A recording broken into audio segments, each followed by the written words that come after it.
सुप्रभात प्यारे बच्चों। संस्कृत की कक्षा में आपका हार्दिक अभिनंदन है। आज के कक्षा में हम 10वां अध्याय जिसका शीर्षक है विश्व बंधुत्व, इसके बारे में पढ़ेंगे।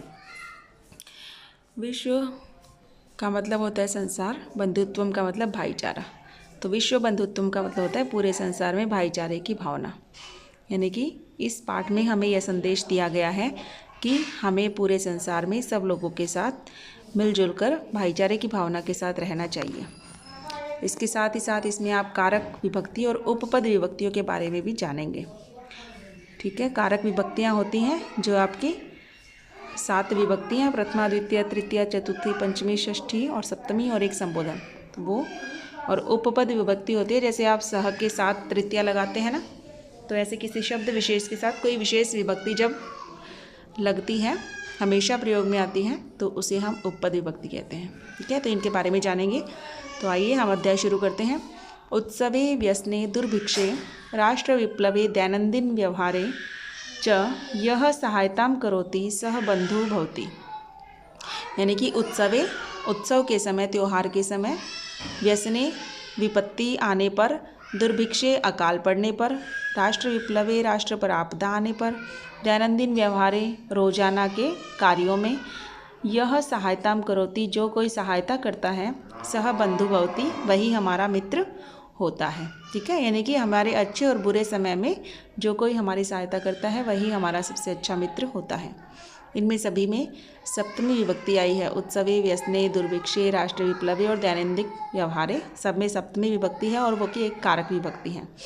यदि विश्वे सर्वत्र एतादृशः भावः भवेत्, यदि विश्वे मतलब पूरे संसार में, सर्वत्र सब जगह, एतादृशः भावः भवेत् ऐसी भावना हो जाए, तब विश्व बंधुत्वम संभवति, तभी विश्व बंधुता संभव है, यानी विश्व में भाईचारे की भावना संभव है।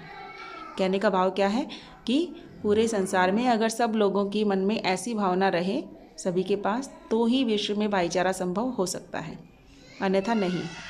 परंतु अधुना निखिले संसारे कलहस्य अशांतेः च वातावरणमस्ति, परंतु लेकिन अधुना अब निखिले संसारे, इसमें सप्तमी विभक्ति है, तो निखिले का मतलब होता है पूरे, संसारे का मतलब संसार में। तो अब पूरे संसार में कलहस्य लड़ाई झगड़े का, अशांतेः च और अशांति का, वातावरणम अस्ति वातावरण है।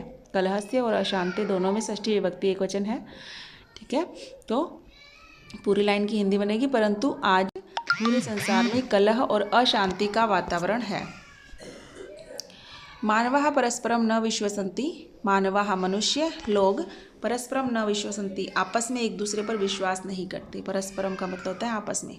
ते परस्य कष्टम स्वकीयम कष्टम न गणयन्ति, वे दूसरे के कष्ट को अपना कष्ट नहीं मानते हैं, नहीं गिनते हैं। ठीक है, परस्य का मतलब क्या होता है, दूसरे के कष्टम दुख को, स्वकीयम कष्टम अपना दुख, अपनी तकलीफ नहीं मानते हैं। अपि च समर्थाः देशाः असमर्थान् देशान् प्रति उपेक्षा भावं प्रदर्शयन्ति। अपि च और समर्थाः देशाः समर्थ देश, असमर्थान् देशान् असमर्थ देशों के प्रति, समर्थाः का मतलब होता है विकसित और असमर्थान का मतलब अविकसित, तो विकसित देश अविकसित देशों के प्रति उपेक्षा भावं प्रदर्शयन्ति, उपेक्षा भाव यानी निरादर की भावना रखते हैं, उनको नीचा दिखाने की भावना रखते हैं। तेषाम ऊपरी स्वकीयम प्रभुत्वम स्थापयन्ति, और तेषाम ऊपरी उनके ऊपर स्वकीयम प्रभुत्वम स्थापयन्ति अपना प्रभुत्व स्थापित करना चाहते हैं, अपना अधिकार जताना चाहते हैं। प्रभुत्व का मतलब अधिकार। ठीक है, तो अपना अधिकार जताना चाहते हैं उन पर। इसमें ऊपरी शब्द जो है उसके कारण तेषाम में षष्ठी विभक्ति आई है, तो ऊपरी जो शब्द है इसलिए यहाँ पर उपपद विभक्ति है जो कि किसी शब्द विशेष के कारण से लगी है। ठीक है, संसारे सर्वत्र विद्वेषस्य शत्रुतायाः हिंसायाः च भावना दृश्यते।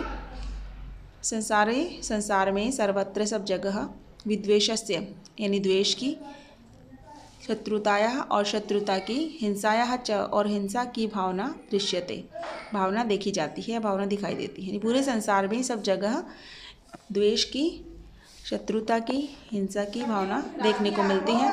देशानां विकासः अपि अवरुद्धः भवति, देशानां विकासः देशों का विकास भी अवरुद्ध भवति, अवरुद्ध का मतलब होता है बाधित होना या रुक जाना, तो देशों का विकास भी इससे रुक जाता है, बाधित होता है।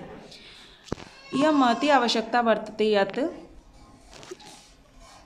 एकः देशः अपरेण देशेन सह निर्मलेन हृदयेन बंधुतायाः व्यवहारं कुर्यात्। इयं महती आवश्यकता वर्तते, यह एक बड़ी आवश्यकता है, यत् कि एकः देशः, एक देश, अपरेण देशेन सह, दूसरे देश के साथ, निर्मलेन हृदयेन, निर्मल हृदय से, साफ दिल से, बंधुतायाः व्यवहारं कुर्यात्, बंधुता का व्यवहार करे। यानी कि आज पूरे संसार में ये सबसे बड़ी आवश्यकता है कि एक देश को दूसरे देश के साथ साफ दिल से भाईचारे का व्यवहार करना चाहिए। यहाँ अपरेण देशेन में तृतीय विभक्ति आई है, जो कि सह के कारण आई है, सह के योग में आई है, अतः यहाँ पर उपपद विभक्ति है। विश्वस्य जनेषु इयं भावना आवश्यकी, विश्वस्य पूरे संसार के जनेषु लोगों में इयं भावना आवश्यकी, यह भावना बहुत आवश्यक है।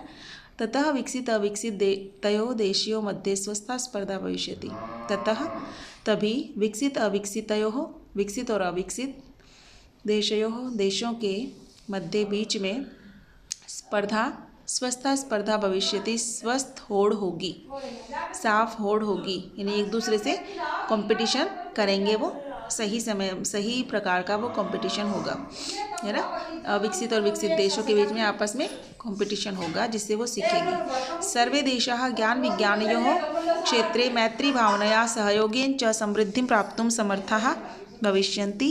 सर्वे देशाः, सभी देश, ज्ञान विज्ञानयोः क्षेत्रे, ज्ञान और विज्ञान के क्षेत्र में, मैत्री भावनया और मित्रता की भावना से, सहयोगेन च और सहयोग से, समृद्धि प्राप्तुं समर्थाः भविष्यन्ति, सहयोग से समृद्धि प्राप्त करने में समर्थ होंगे। मैत्री भावनया और सहयोगेन दोनों में तृतीय विभक्ति है। क्षेत्रे में सप्तमी है।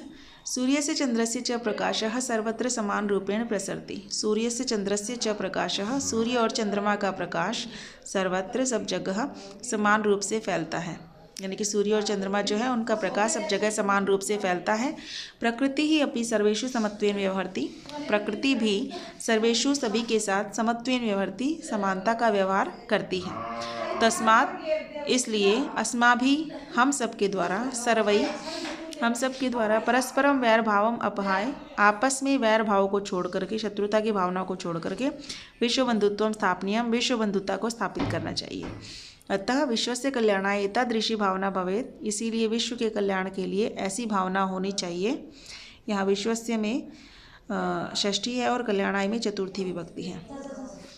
तो कैसी भावना होनी चाहिए, आगे जो श्लोक दिया गया है कि अयम निजः परो वा इति गणना लघुचेतसाम उदार चरिता नाम तु वसुधा एव कुटुंबकम। अयम निजः, यह अपना है, परो वा इति अथवा पराया है, वेति में वा प्लस इति संधि हुई है इसलिए वेति बना है।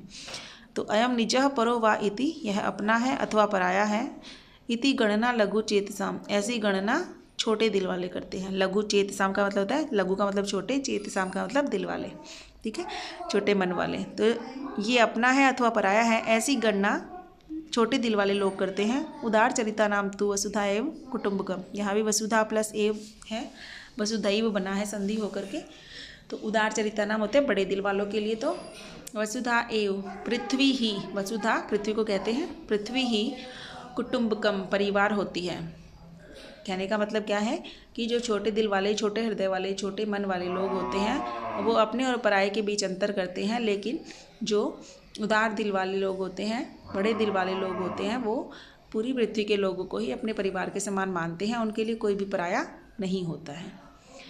उम्मीद है आप लोगों को चैप्टर समझ में आया होगा। अगर कोई डाउट है तो आप नोट करके रखेंगे। जब भी हमारी एज़ यूजुअल क्लासेज चलेंगी, रेगुलर क्लासेज, तो उस टाइम आपके डाउट्स क्लियर कर दिए जाएंगे। तो इस चैप्टर को अच्छे से पढ़ना है और डिफ़िकल्ट वर्ड्स जो हैं वो अपने आप इसमें से छांट करके लिखने हैं। ठीक है, धन्यवाद।